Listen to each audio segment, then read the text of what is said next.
Welcome to our latest webinar to those of you joining us from around the world. My name is Chris Soph and I oversee Gleeds International Dispute Advisory.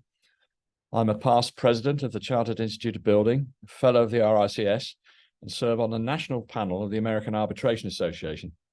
I'm speaking to you this morning from Atlanta in the States. In our previous webinar, we referred to the fact that the value of global construction disputes grows every year. So in this webinar, we'll be exploring international arbitration of construction disputes, including what's needed to ensure parties can refer disputes to arbitration. We'll discuss what can go wrong with arbitration and what alternatives to arbitration are, in our experience, available. International arbitration is typically the ultimate means of resolving construction disputes, especially for large projects involving parties from different jurisdictions. It's generally a sensible and fair process of resolving disputes that takes into account the fact that the project may be built in one country, but that the law of a different country may govern the contract, and that the parties themselves may be from entirely different countries. International arbitration is a process that offers parties a confidential forum to resolve disputes in a legally binding way, although the cost and the time it takes to reach an award can complicate ongoing construction projects. Our panel today all have experience of international arbitration for construction disputes.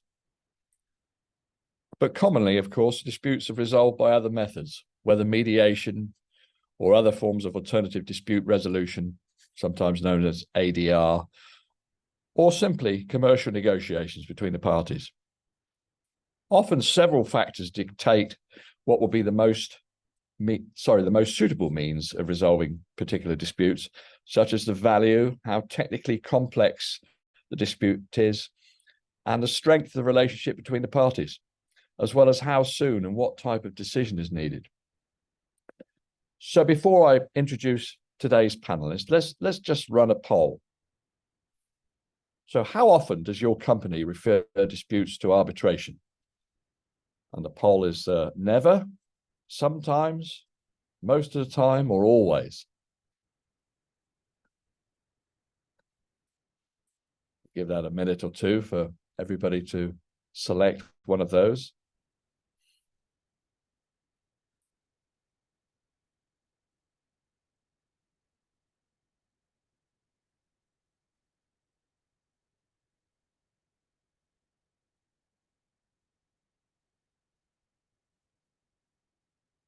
While you're polling, we'll allow some time today to answer your live questions after the panel discussions. So please feel free to ask us any questions or tell us about the issues you're facing on your projects in the Q&A. So there we have 32% never, 59% sometimes, 9% mostly, and 1% always. Alex, you care to comment on those results? Yeah, thanks, Chris. Well, the never people, well done. Congratulations. But an interesting spread and probably what we expected, I think, Chris. Yeah, I think so. I think the one always I probably might steer clear of. Anyway, there we go. Please use the Q&A function and we'll attempt to get to all of these questions that you have typed in the box at the end of our webinar today. Our panel today again consists of legal, technical experts from Freeths and Gleeds. We have the pleasure of welcoming Freeths newcomer to the panel, Paul Kininmont, who is a partner specializing in international arbitration, including construction disputes, as well as private international law, arbitral award enforcement, and urgent injunctive relief from the courts and tribunals. Gleeds and Freeths have joined forces to create Construction Disputes A to Z. This is an initiative where we offer one-stop technical, contractual, and legal service to our clients. We have made available our marketing material on this initiative as a handout for this webinar. If this webinar raises any issues on your projects where you think we can help, or you think you may have need of our services, please don't hesitate to email us. Our email addresses are on the side. You can see on the slide you can see on the screen. Alternatively, just connect with us on LinkedIn. We'll be happy to have a no obligation discussion about any issues you may be facing. I also want to mention that our previous webinars are now available to view on the Gleeds YouTube panel. This one will be too once we finished it, so just go to YouTube and search for Gleeds and select videos. So with that, let's move on with the main business, and I'll let the speakers introduce themselves. Alex. Hi, Chris. Yeah, thank you. Welcome, everybody. My name's Alex Johnson. I'm a partner with Freeths, and I specialize in construction and engineering. I'm based in the UK, but my practice is international. I have experience of construction projects around the world. I've worked on a number of construction and engineering disputes for projects based in the Gulf, the wider Middle East, for clients based in Europe, the USA, and the Far East. Mainly, I handle conflict avoidance and dispute resolution, which often includes international arbitration. But I'm also involved in drafting and negotiating contracts for clients and advising them on issues that arise during their projects. I've worked on international arbitrations that have involved a number of construction projects, such as oil and gas plants, a major international airport, as well as offshore installations. Thank you, Alex. John. Hi, everyone. I'm John Rafat. I'm a director of Gleeds Egypt, a chartered conservator, member of Chartered Institute of Arbitrators. I'm a board member on Egypt RICS advisory panel. I have over 20 years of international experience in the field of project and cost management and dispute resolution on high-profile projects within large developers, cost consultants, and first-tier contractors at senior level in the MENA region. Thank you, John. And our guest today, Paul. Thanks very much, Chris. Hello, everyone. It's great to be here today, and thanks to Gleeds for having me. I'm a partner based in Freeths' London office, specialising in international arbitration, international disputes, and related negotiations. My cases come from all over the world. They range from discrete small issues to huge multi-billion-dollar fights, including project financings, construction projects, and energy joint ventures gone wrong. I am a fellow of the Chartered Institute of Arbitrators, a liveryman of the Worshipful Company of Arbitrators. I accept appointment as arbitrator and have rendered some 16 or so New York Convention compliant awards so far. Please feel free to connect with me on LinkedIn or email using the address provided. Thanks very much. Thank you, Paul. Just again on our questions policy, please remember to submit your questions in the Q&A box, and we'll leave time at the end to answer them. Past experience tells us we won't get to them all, so if you have any questions or issues you would like to discuss after the webinar, please just email them to us. We'll be showing our contact details again at the end of the webinar. Alternatively, do connect with us on LinkedIn and ask us your questions directly. So with that, we'll move on to the first question.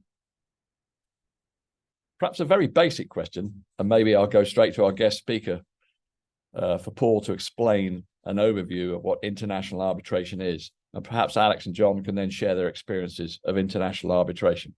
What is international arbitration, Paul? Well, in short, in this context, international arbitration is the best way to enforce your contractually agreed allocation of risk in a cross-border context, full stop. It is a neutral, flexible, confidential, and industry-friendly way to resolve contractual disputes by way of a binding award. And this is for two main reasons. The first is that arbitration agreements allow commercial parties to contract out of national court systems. This choice is protected in most countries by international treaty. Neither recalcitrant parties nor national courts can undermine the arbitration agreement to force a dispute to be litigated in court.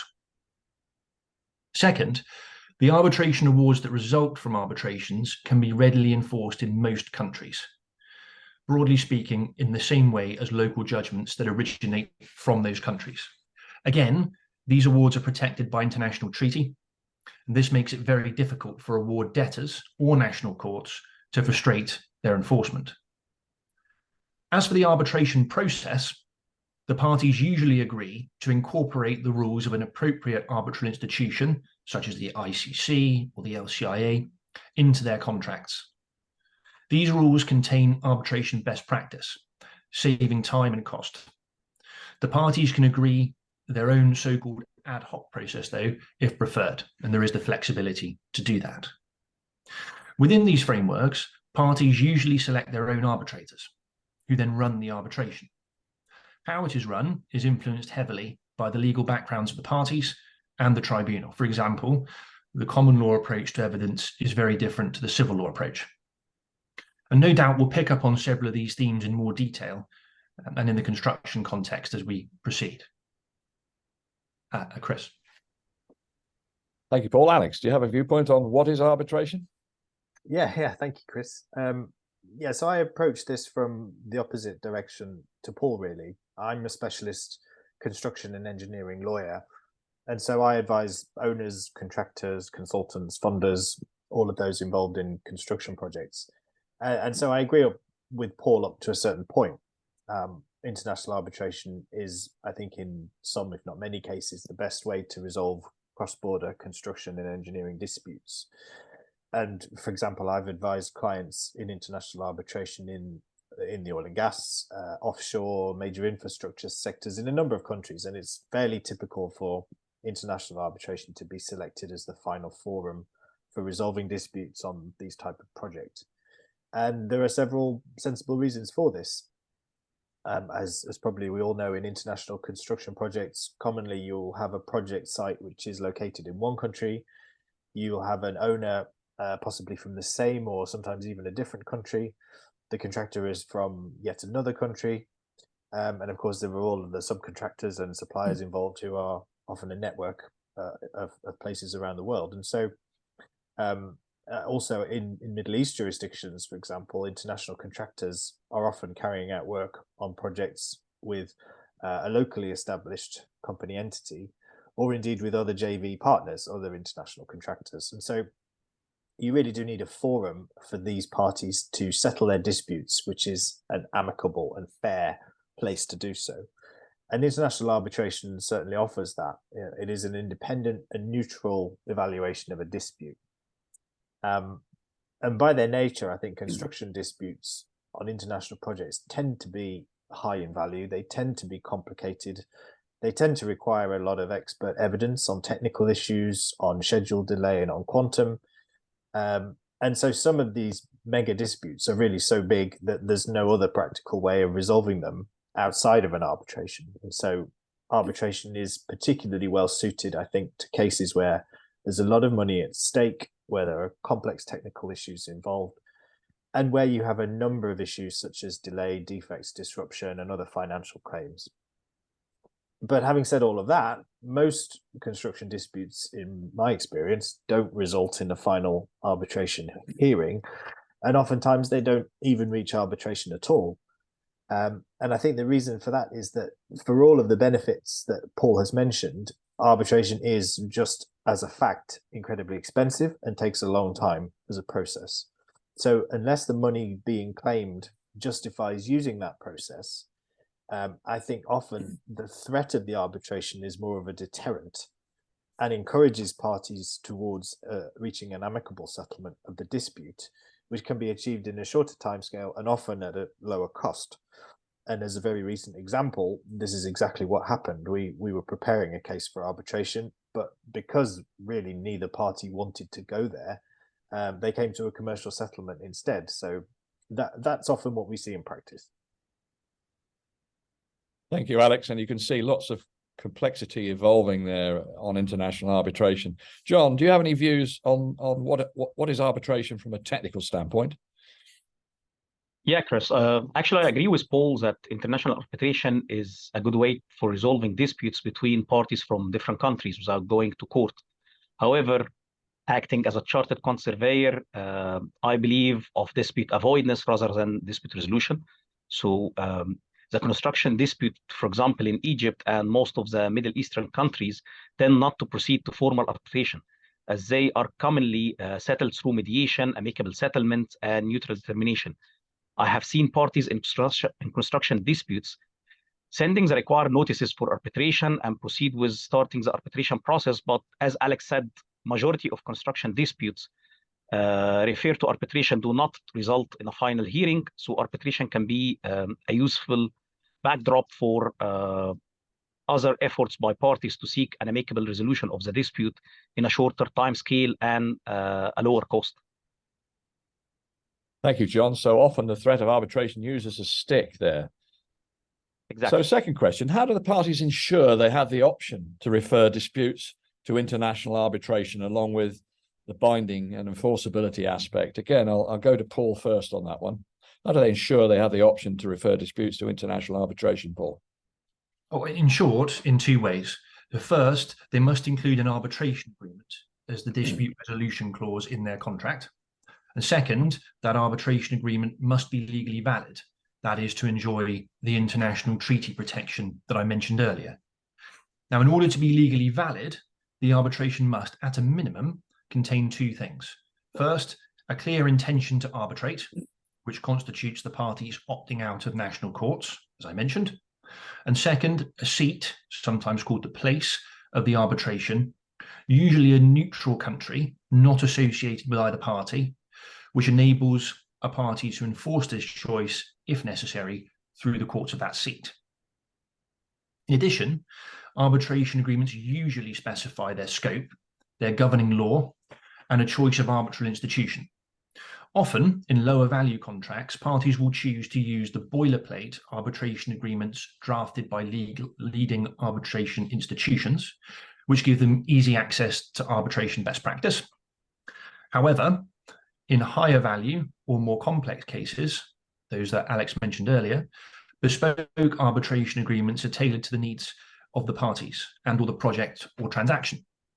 Such agreements may contain mandatory pre-arbitration steps, such as negotiation, mediation, and or expert determination. And if a party attempts to commence an arbitration before completing these mandated steps, their claims may not be admissible. A special care is needed when drafting arbitration agreements in multi-party contracts, projects, or perhaps multi-contract transactions.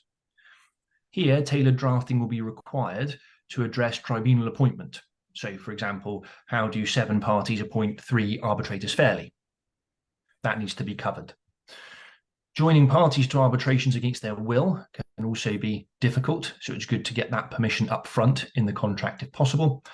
And similarly, consolidating multiple arbitrations that can arise out of one contract to save time and cost is better done with the permission of everybody up front at the contract stage. And I've drafted several such clauses, and they must be done correctly. If not, the resulting uncertainty can cause huge delays in dispute resolution and consequently the ongoing construction project. Thank you, Paul. So getting the clauses right, very, very important. Alex, anything to add to Paul's comments? Yeah, thanks, Chris. I mean, commonly with international construction projects, we tend to see industry standard form contracts being used, FIDIC being probably the most popular example. And so adopting the standard form contract with its own standard dispute resolution procedure is often a fairly safe option. But as we know, the standard forms are commonly subject to amendments to tailor the contract to the needs of a particular project, but also to change the transfer of risk. And so it's not uncommon for these FIDIC and other contracts to be amended so that the risk position is moved from the employer to the contractor side. And so parties do need to exercise care when reviewing the dispute resolution clause and not just treat them as the boilerplate.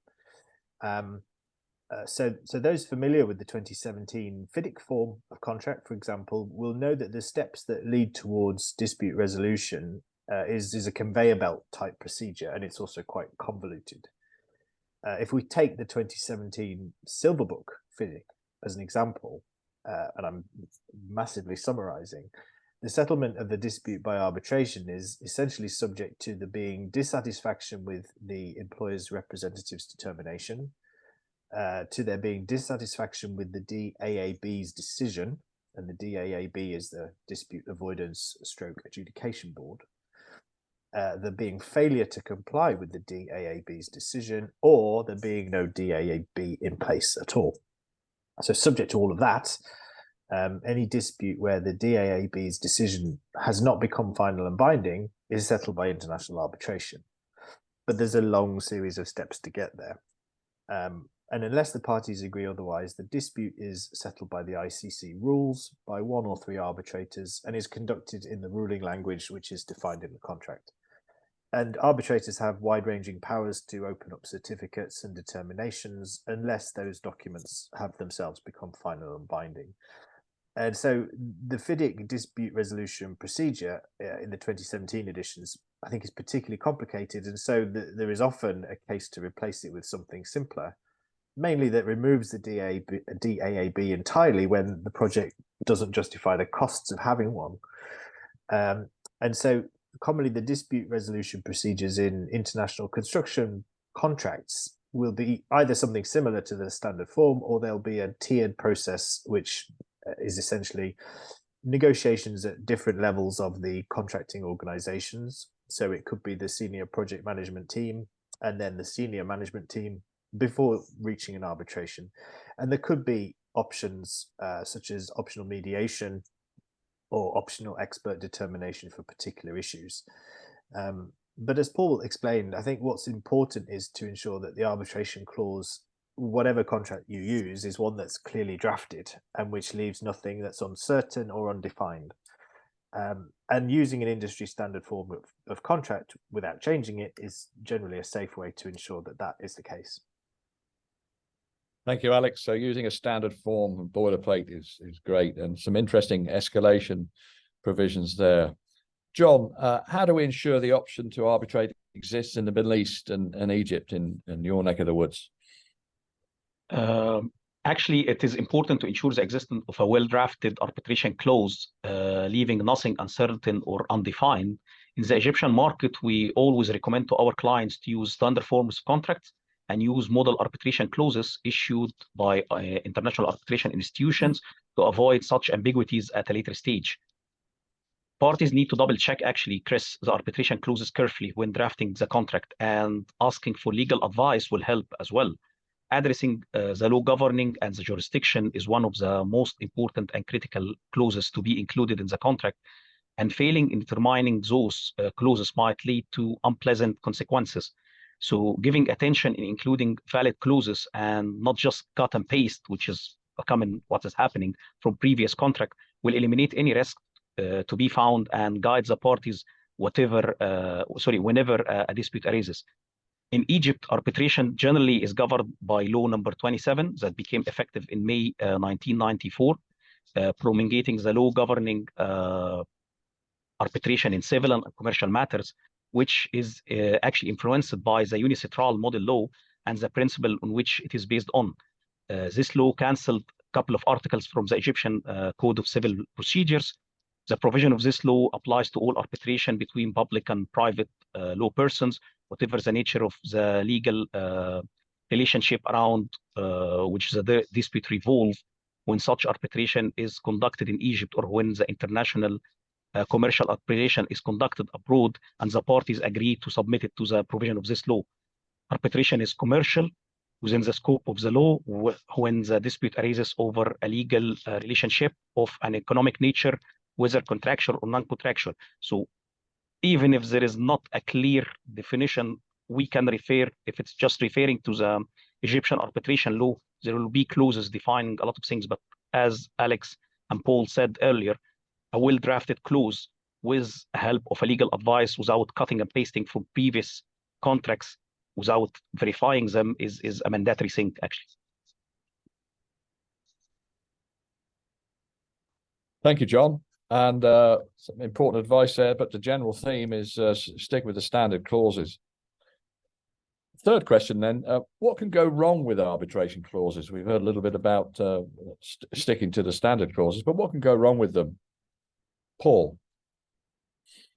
So much is the answer, which is why it's always a good idea to obtain legal advice on your arbitration agreement up front. So some mistakes that I've seen, these are just a few, would include a lack of clarity in advancing from one pre-arbitration step to the next, such as an obligation to mediate, but no deadline by which you must have mediated, making it very difficult to move beyond that, including references to national courts. Deciding the dispute in addition to arbitration is another thing I've seen. Non-specification of a governing law of the arbitration agreement as opposed to the contract, which can slow things down. Choosing more than one seat of arbitration, or choosing a non-existent arbitral institution, incredibly, I've seen that more than once. Mandating too many or too niche arbitrator characteristics, such that it becomes impossible to find an arbitrator. Any of these difficulties, and again, these are just a few, risk the integrity of the arbitration agreement. Now, if that arbitration agreement fails, the parties can end up in the very courts they were trying to avoid in the first place. And if this happens, suddenly it becomes much more difficult to enforce that contractually agreed allocation of risk that was the whole point of including international arbitration as the preferred forum in the first place. Now, in addition, any litigation over the integrity of the arbitration agreement will, of course, cost time and money, and will delay the decision on the dispute, and in turn will almost certainly delay the ongoing construction, which is always to be avoided. Chris. Thank you, Paul. So lots of missteps and potential pitfalls there. Alex, what have you seen go wrong? Yeah, a lot as well. Paul has summarized very well, I think, all of, or at least some of the things that can go wrong with an arbitration clause. And he, as he has suggested, this is usually a bad thing. It's not always a bad thing, though. So I thought I would give an example of where an arbitration clause going wrong turned out to be an advantage for our client. Obviously, it's a bad thing for the other side. And this was, in theory, an ICC arbitration subject to ICC rules and subject to the expedited procedure, which was brought against our client by one of their subcontractors in relation to an offshore energy infrastructure project. The contract was the FIDIC Yellow Book, subject to bespoke amendments, and which had a bespoke arbitration clause. And now this is a good example, really, of the problems that can be caused by replacing what is a workable standard form dispute resolution clause with something that has been bespoked. And in this case, the drafters of the contract made an error. So they did not ensure that the arbitration clause worked properly. And the problem with it was, it's a simple problem, the arbitration agreement specified the ICC rules, but it specified the seat or the place of arbitration as the London Court of International Arbitration. That's the LCIA. Problem being that the LCIA is a separate arbitral institution with its own rules that has got nothing to do with the ICC. And so what the contract should have said was that the seat of arbitration was London. But in referring to the LCIA, it created what's referred to as a pathological arbitration agreement, which is that it didn't make sense as a clause and didn't work because the ICC and LCIA rules can't both apply at the same time. And so the issue of which institution had got jurisdiction was unclear. So when responding to the request for arbitration, we pointed that out. We pointed out that discrepancy and reserved our client's position that it seemed the ICC didn't have jurisdiction due to the express reference to the LCIA in the contract. But of course, arguably, the LCIA also didn't have jurisdiction either because of the reference to the ICC, which is why the clause is pathological. The parties entered into settlement negotiations as the tribunal was being constituted, and they actually managed to settle the case and to agree a resolution. But a key part of that was the threat to challenge jurisdiction, because it would make the arbitration a lot more complicated and therefore expensive. Now, the other party that was the party that had drafted this clause then accused our client of dirty tactics in the settlement negotiations, simply because we pointed out the problem with their own clause. So that illustrates the pitfalls, really, of having an arbitration clause that doesn't work, as it may hand the other party a strategic advantage, as it did in our case, in addition to the type of unintended consequences that Paul mentioned. So I think the message, again, really is that parties should ensure they get the arbitration provisions correct and that they work. And the safest way to achieve that are to use a form of institutionally approved arbitration agreement and don't amend it, or use a standard form contract clause and don't amend it. And particularly if you do amend it, get a lawyer to check it.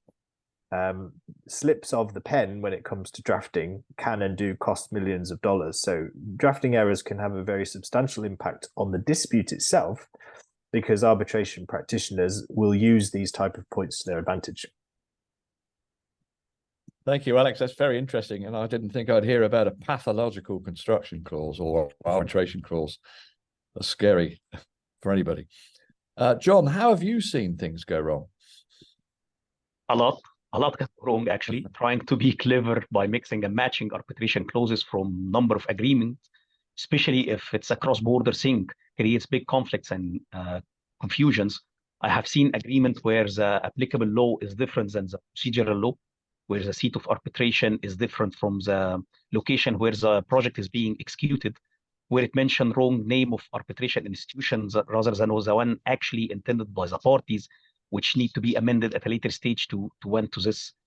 Actually, where it refers to institutional arbitration, while noting to use the rules of Egyptian arbitration law, which does not necessarily adopt the same rules as the institute they want to use, where the two parties are from one country. However, they are using an institute or a law of foreign countries. I have seen many cases because of copying and pasting using the laws of Wales in an Egyptian arbitration case that need to be actually amended later again rather than having it correctly in place first time. So a number of things can go wrong. Back to you, Chris. Thank you, John. So a common theme here. Lots can go wrong if we don't get these clauses right in the original agreement. So on to the fourth question. This is always a good one. How do the parties decide on the arbitrator or arbitrators? Paul?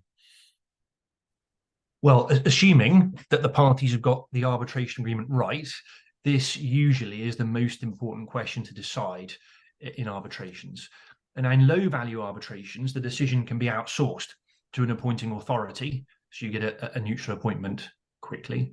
However, one of the main benefits of international arbitration is that the parties can choose arbitrators familiar with their sector, such as construction, or relevant geographic region, or with specialist knowledge, such as oil well engineering or satellite manufacture. The key questions in terms of arbitrator selection will include availability, neutrality, lawyer versus non-lawyer, because not all lawyers will have necessarily that very niche knowledge that I've just mentioned, known views on certain issues, if those are available or known, experience as an arbitrator previously, or perhaps a judge, and relevant expertise, as well as things like nationality and languages spoken. Some arbitration agreements will even specify certain arbitrator characteristics, such as a fluent Cantonese speaker with 15 years experience in the insurance industry or something like that. A word-of-mouth recommendations, personal experience, reputation, the legal directories and online research will all usually play a part in tribunal selection. There are also now some programs that enable researchers to input characteristics and or case issues that will then recommend names. But in my experience, it tends to be a combination of all of those things. Chris. Thank you, Paul. And I would add there that as arbitrators, we have very strict guidelines in terms of conflicts. If we know any of the parties or disclosure of those, any kind of conflict with parties and so on and so forth. So both the Chartered Institute of Arbitrators and the American Arbitration Association, as examples, have very, very strict guidelines. Alex, in your experience, I think that's very important, actually, just to be clear on that too, because if there is a difficulty with that comes to light later, that can prejudice the process. One party can challenge an arbitrator or challenge the award on the basis that those disclosures were not made, or that an arbitrator was perceived to be biased. So yeah, that's an important point too, Chris. Yes, yeah, we're always told to disclose anything, however minor it might seem, up front. Very good. Alex, in your experience, how do the parties decide on the arbitrator? Yeah, thanks, Chris. Well, assuming they're not deciding on Paul or yourself, which obviously would be a recommendation. In my experience, on construction cases, parties will tend to appoint eminent King's Counsel or senior lawyers, but it does depend on the dispute. It doesn't have to be that way. There could be case for having an arbitrator that's qualified in a particular technical discipline or that has particular industry experience. For example, in oil and gas cases, there could be a benefit in having an arbitrator that understands something like the welding productivity rates, for example, or understands the operation of particular systems or components on a technical level. having the arbitrator with the right skill set when it comes to those sort of technical expertise can save time and effort, because ordinarily you have to explain what can be quite complicated technical concepts to the tribunal, which will be done by technical experts appointed by the parties. And obviously those experts may not and probably won't agree. If the arbitrators have some familiarity with what's the subject of the dispute to begin with, it can lead to efficiencies there. But equally, I think there's logic in having an arbitrator that understands delay or quantum in cases where those issues are particularly prominent. And again, this can save time and cost, although equally most experienced construction lawyers will understand those concepts anyway.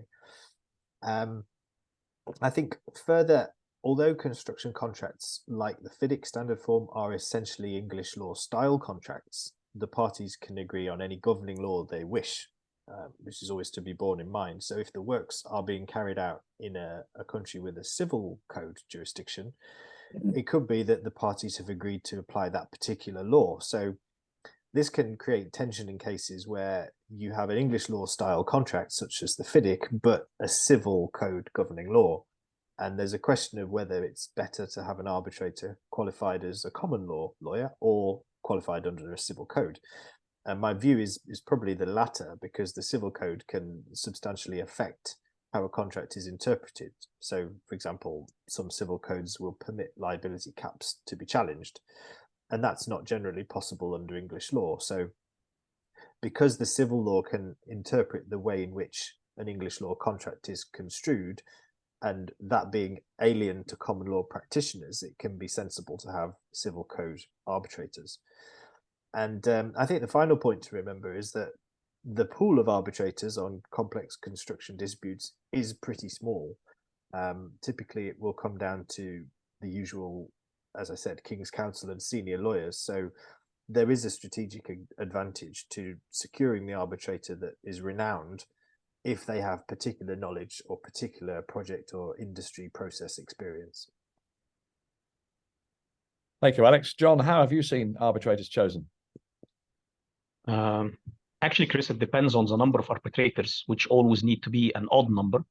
And if it's an institutional or an ad hoc arbitration, if it's an institutional one, it will simply follow the arbitration rules set by the named institution in the agreement. If the parties, for example, have agreed on a sole arbitrator is to be appointed within a specific number of days after the receipt of the notice of the arbitration, the parties will just be sent each a list of the names of the arbitrators, and they selected and then agree on a sole arbitrator. The sole arbitrator will be just appointed by the institutions. And if 3 arbitrators are to be appointed, each party will nominate 1 arbitrator. Following the appointment of the 2 arbitrators, they shall nominate the 3rd arbitrator, who will act as a president arbitrator or the chair of the arbitral tribunal. From a practical experience in construction industry, and considering the limited number of construction arbitrator pool, as Alex was saying, I have seen several tricks used by disputed party to eliminate some names from the selected pool for different reasons. This includes, for example, because of the disclosure nature of the arbitration, or referring to the dispute to a construction arbitrator in his different capacity or other capacity, either as a lawyer or a third-party expert, in an attempt to use his pre-knowledge of the case as a reason to eliminate his name from the list for different reasons. So there is a lot of things happening in the real arbitration world where you can drive the names of arbitrators or eliminate the name of some arbitrators from the list. Back to you, Chris. Thank you, John. And I've seen that it's always about the money too. So, and sometimes it's about the technical aspects. So oftentimes arbitrations are very lawyer centric. So I would make a plug here for our engineers. If it's on a technical front, or the quantity surveyors, oftentimes the entitlement's clear, but the value of the dispute's really at odds, many millions of dollars, for example. So it's handy to have somebody who knows about the quantum aspect of that. 5th question, when is arbitration appropriate? When is it not appropriate? And what are the alternatives? Paul. Sure. And this is a tricky question to answer, because no 2 cases really are the same. Generally, arbitration will be appropriate when the parties' positions have become entrenched and need a binding decision in an international context. Now, in some situations, particularly involving states or state-owned companies, arbitration may also be necessary to take the decision out of an individual's control, such that that person cannot be held accountable for it. I've also seen that. Beyond that, the arbitration of whole disputes tends to suit higher value and or more complex claims, as I think Alex alluded to earlier, from say $500,000 and up. Alternatively, arbitration can also be used to good effect for a single issue that the parties need decided, such as the valuation of an asset, I think, as you were just alluding to before this question, Chris, where the process tends to be quicker and cheaper. And there, often, just picking up on that point, you sometimes see, or often see, non-lawyer arbitrators. And one thing actually that might be interesting to see going forward is the way in which AI affects lawyers versus non-lawyers. Because I think it could be an interesting one. It's a bit more difficult to replicate, perhaps, that quantum expertise. But let's see how that goes. Conversely, though, coming back to the question, in situations where the parties still have good relations and or need a quick answer, arbitration is unlikely to be the best way forward, at least initially. So in the construction context, expert determination is often used, and other alternatives include direct negotiation, mediation, or perhaps adjudication. Chris. Thank you, Paul. We'd be big advocates for settlement, of course, before any of this takes place. Alex, would you care to comment on alternatives to arbitration to help out settlement process? Yeah, sure. And certainly whether arbitration is appropriate for construction engineering disputes, I think probably depends on the amount of money at stake compared to the probable cost of the arbitration. So, as I said before, arbitration is expensive and it is time consuming. And so to begin with, parties usually try to explore whether there's an alternative that will offer a binding solution at a lesser cost and with greater speed. And on the first point, I would agree with Paul that claims from anything like $500,000 upwards are in theory suitable for arbitration, but I think parties that are seeking to claim anything up to $10 million should seriously consider whether arbitration is appropriate for that type of dispute.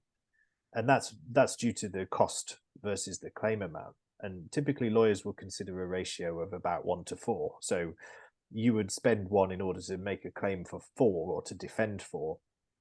And in my experience, I think parties would be at risk of spending more than $2.5 million on a $10 million arbitration, given construction disputes tend to be complicated and will require a number of experts to address various issues and also have a large amount of factual evidence to be assessed. And at this sort of level, there is a real question, I think, about whether the cost of the arbitration will justify using the process. Where the claim amount is for tens of millions of dollars and more, arbitration is probably appropriate because parties will want a trusted, neutral, independent tribunal to make what would be a very important decision. And also the cost-benefit ratio is easily met when the claim value becomes that huge, because you'll never spend a disproportionate amount. On the second point, the UK is an interesting example because we have relatively little domestic arbitration here, because we've had adjudication available for over 20 years as a statutory right. And adjudication is a construction-specific fast-track process of dispute resolution. Essentially, it's a mini or a micro arbitration, which will result in a decision in 28 days. Now, to those familiar with arbitration, a decision in 28 days is outrageous. You're looking at a period of months or years to get to an award. In adjudication, there are, of course, some differences. So parties will bear their own costs. But because the process leads to an award in a short space of time, it can be an attractive option and it's relatively cheap. And it results in no need for an arbitration because the awards are readily enforced by the courts here in England and Wales. And so it's open to parties to agree in adjudication clauses in any contract that they like, but it's not something that we generally see in a cross-border or international project. The main drawback of adjudication, and there are a few drawbacks, is that the decision is not binding unless and until it's challenged. It is binding unless and until it's challenged. So if a party doesn't accept the result, they're able to refer the dispute to court or arbitration. So depending on what the contract says. So you can end up in arbitration anyways, the point I'm trying to make. Adjudication is also criticised as being somewhat rough justice because within a 28-day period, there is just not the time to have any disclosure, to have a full hearing of evidence, to have cross-examination of witnesses. And so an adjudicator's decision is not the same as an arbitrator's award in terms of its effect, but also in terms of the rigor that is applied to the process in order to reach that decision. And those are just a couple of the compromises, I think, that are involved in having a speedy and lower cost process. And in my experience in international disputes, parties will tend to use the threat of arbitration to generate a commercial settlement, which can be a high-risk strategy because if you start arbitration, I think you ultimately have to be prepared to see it through. But I think there is a market for a sort of smaller process, which is smaller than arbitration, but perhaps a bit bigger than adjudication as we have here. Thank you, Alex. And there we have another US version of adjudication called the independent decision maker. It's in the American Institute of Architects contracts, but unfortunately, the independent decision makers' findings are not binding at all. So that tends to be a little toothless over here, let's say. John, what's your advocacy on alternatives to arbitration in the Middle Eastern market? Focusing on construction disputes, Chris, especially the ones with smaller monetary value, I always advise my clients to only consider arbitration as a final dispute resolution mechanism after exhausting all possible other options of amicable settlement approaches, mediation, expert third-party determination, etc. Arbitration would be preferable when parties cannot agree on the appropriate jurisdiction, which, as Paul noted earlier, is especially useful in international cases when one or both parties may feel uncomfortable with the court system in the country that has or may have jurisdiction. Also, when the arbitrator should be a person with expertise in the dispute that a judge or a legal professional does not have to oversee an an arbitration meeting. Often a specialist in the area that concerns the argument would be more beneficial. There are many reasons why arbitration would not be the best solution to an argument as a final solution, if one party would like to retain the right to appeal the decision, or if certain entities lack the ability to enter arbitration, this from alternative dispute resolution may not be entirely feasible. So arbitration has many advantages. It is wise to consider all options when preparing to begin arbitration before actually proceed to the arbitration process. Thank you, John. Good advice indeed. And also referring back to Alex's ratio there of 1 to 4 in terms of the value judgment when you're proceeding to arbitration. So 1 to 4 is a wise ratio. So now we're going to move on to live questions, and I'm just checking the box. One here, what potential risks and impacts might arise if the parties modify a standard form of contract without establishing a hierarchy for the contract documents? Paul, would you like to take a crack at that one? Sure. So I think there are two possible scenarios here. The first is where the parties amend the arbitration agreement, and there's more than one contract in play with more than one arbitration agreement. And the second is there are several contracts containing identical arbitration agreements, and some other contractual provisions or obligations are amended. So in that second example, it's a fairly simple answer. If there are different parties to the different contracts, then if the arbitrations can be consolidated, which of course they should be because you'll have taken legal advice on the drafting of your multi-party, multi-contract arbitration agreement, then the arbitrator will be able to apply or I suppose receive submissions and decide upon which obligation applies to whom and in what way, in the normal way. So I see no problem with that. If, however, the parties deviate from the standard form contract by amending the arbitration agreement, that can give rise to certain difficulties as to the scope of each arbitration agreement if similar issues arise under the different contracts that apply. So there may then be a question as to where the jurisdiction of one tribunal ends and another one begins, or whether there's overlap between the two. And that's something that should, if possible, be avoided. And the way to avoid that is either at the drafting stage, as we discussed during the webinar, or failing that by agreement once arbitrations have arisen. And clearly that latter scenario is more difficult because the parties have fallen out, but not impossible. If the parties are sophisticated and they really want to get the construction project done, then I have seen that work out. So, thank you, Paul. So get the drafting right. Here's one for Alex. Can the contract ever outweigh the civil law code in which the works are carried out? I guess the location in which the works are carried out. You come across that one, Alex? Well, it's that. I mean, that really depends on what civil law jurisdiction you're in. I'm not a civil code lawyer. I'm a common law English lawyer. That's why I asked you, Alex. Yeah. I've only ever seen it the other way around. So I've only seen it where you would have an English law style contract, as I said in the webinar, as like a FIDIC. But you have a civil code that says, well, when you're doing construction works in this country, these are the laws that apply to those works, and they override any contractual agreement that that the parties have come to. And so if there is a dispute under the contract within that jurisdiction and that law applies, then the civil code tribunal is going to be sympathetic to the civil code. And I haven't seen the scenario posed in this question as to whether the contract ever outweighs the civil code. I mean, in a way it sort of does, because it has its own set of contractual provisions that might not be catered for in the civil code. But I certainly don't have enough information to say, to rule out whether a contract can outweigh the civil code. My instinct would be it probably can't, but don't know is the answer. Okay, thanks, Alex. Here's one for you, John. What have you seen in terms of the timescales for the arbitration process? How often are cases completed on time as specified? So how long do you see arbitrations take?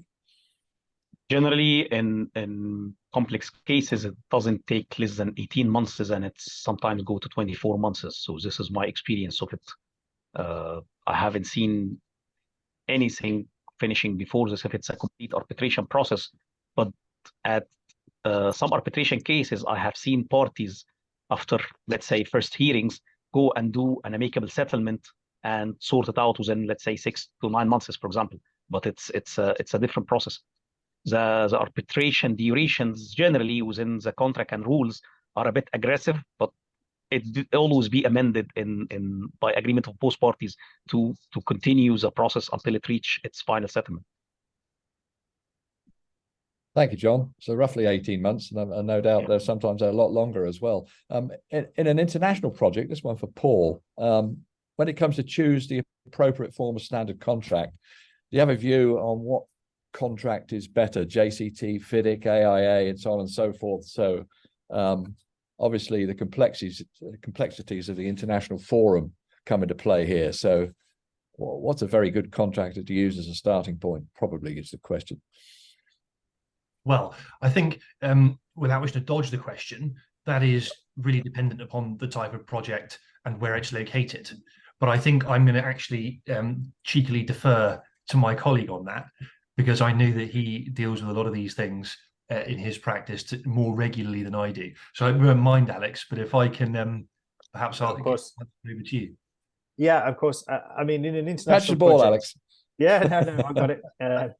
In an international project, my view is you need to start with an international form of contract, and so that's FIDIC. The JCT contract is a domestic UK construction form, so to make it work internationally needs a lot of amendment, and frankly, there isn't a lot of point. And it's only set up in arbitration terms to deal with domestic UK arbitration, which typically, my experience is most parties change that to courts here in the UK, which tend to be quicker, a little bit quicker, but probably cheaper. And so, FIDIC is the one internationally that I wouldn't say drives parties to arbitration, but it is the one that contains arbitration as a built-in forum. Also, if you're in the petrochemical world, ICHEMI is also set up for international arbitration. But really, when it comes to the choice of contract, you have to take into account all of the not just whether you want to arbitrate a dispute or not. There's obviously a lot of things that go into the choice of contract, but if you're talking about international projects like the ones we've been discussing on this call, then FIDIC is the common and the popular one. Thank you, Alex. And here's a broader question. Did local cultural behaviours have an impact on the process? And I'd throw this other question into that, and that's also, have you been involved where language is a problem on an arbitration process? I specifically had one with a Japanese client at one point, and it took forever because of the interpretation. And none of them spoke English, which was the law of the contract. So, John, have you come across a problem with cultural behaviours impacting the process and perhaps even linguistics? Yeah, for example, in the majority of the Middle East, there is culture behaviors which actually wouldn't settle through arbitration. It prefers to settle through different other amicable settlements or other ADRs methods rather than proceeding to a formal arbitration.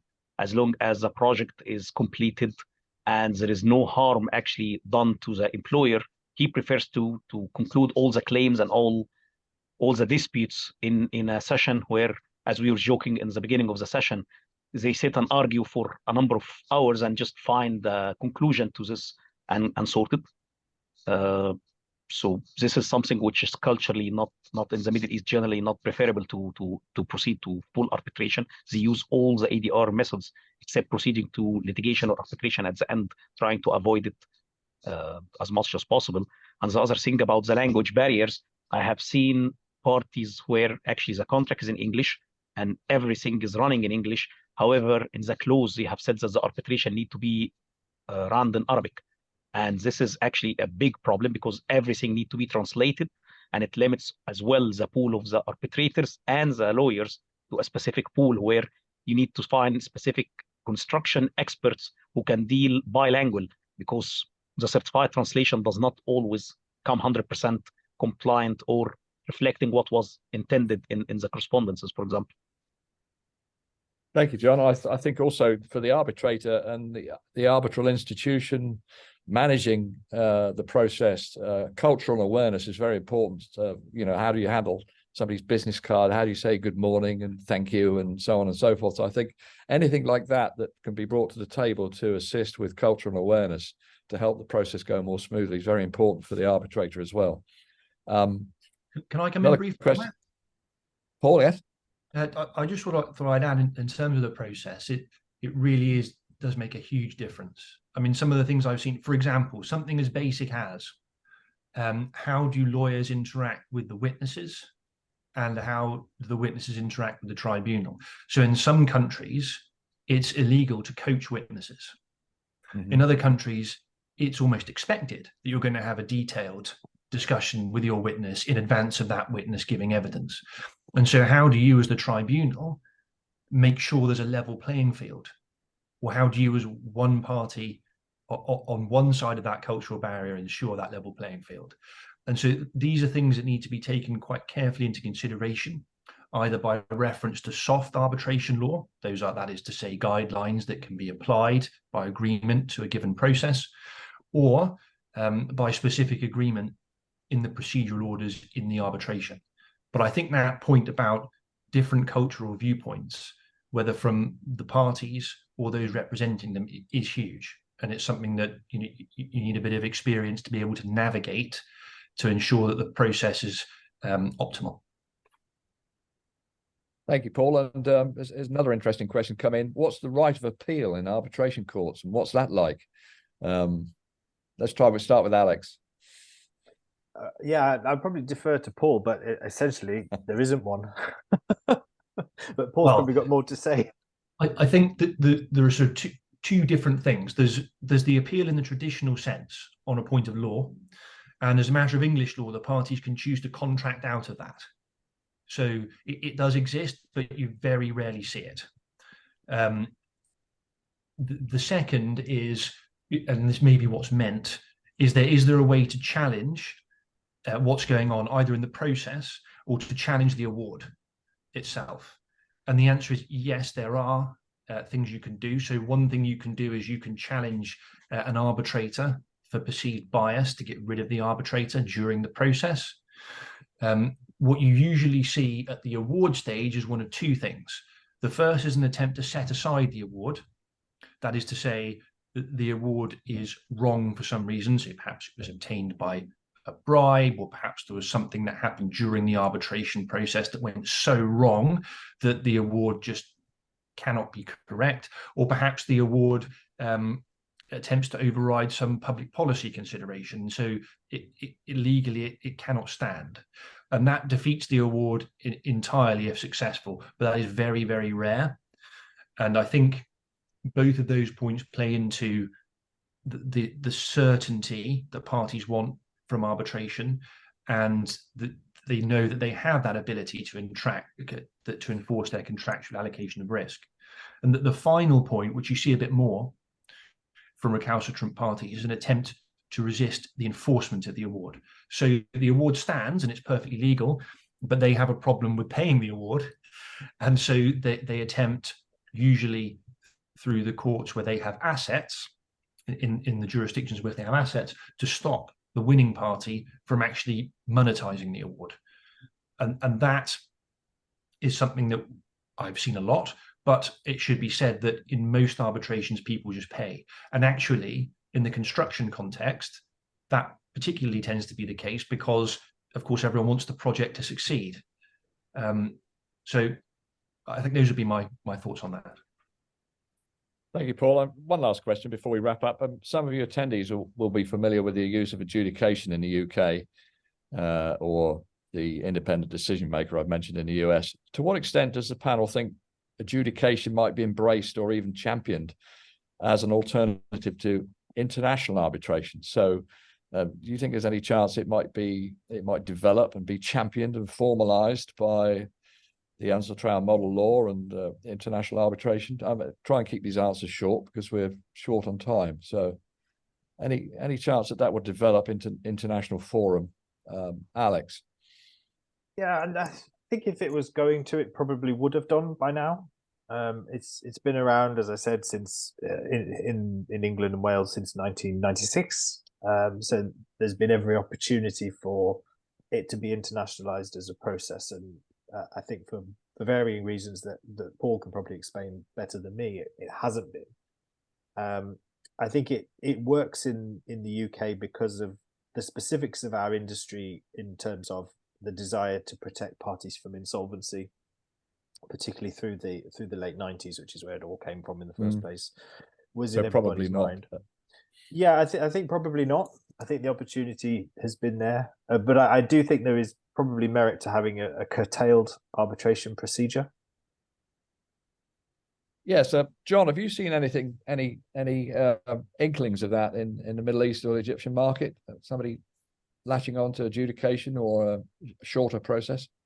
The UK adjudication, as it's established, is not commonly used. However, using the dispute adjudication boards established by the FEDIC have been in place for some time in a couple of projects, especially the one which is coming, governmental ones, with some external foreign funds, and it is used, the harmonized DAPS ones and others. So yeah, but not the UK adjudication boards.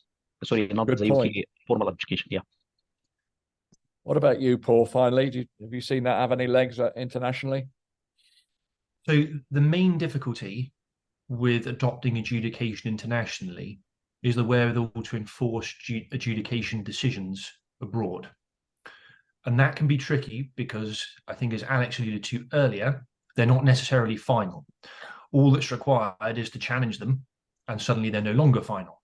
And in most jurisdictions, perhaps not all, but certainly most, if you look to enforce a decision, an award, a judgment, it needs to be final in order to be able to use the apparatus of the national courts to enforce that decision. So if to the extent there was an international treaty nexus that resolved that problem, then yes, I think it could be. In the interim, of course, the parties have their contractual obligations to adhere. There's nothing to stop them from doing so. I think one final quick point, because I think it cropped up in this discussion, is that there are expedited procedures available in arbitrations.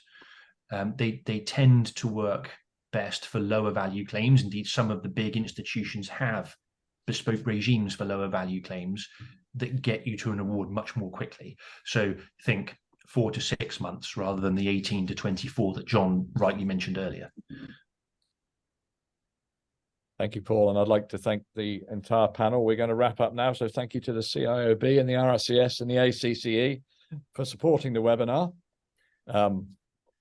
If anything we discussed today raises questions or concerns on your project, please email. Again, our email addresses are on the slide, or connect with us on LinkedIn and ask us a question directly. And I'd just like to offer a special thank you to everybody that helped organize this webinar, and especially our expert panelist, Paul Kinnamont of Freeths, for joining us today. Thank you, Paul.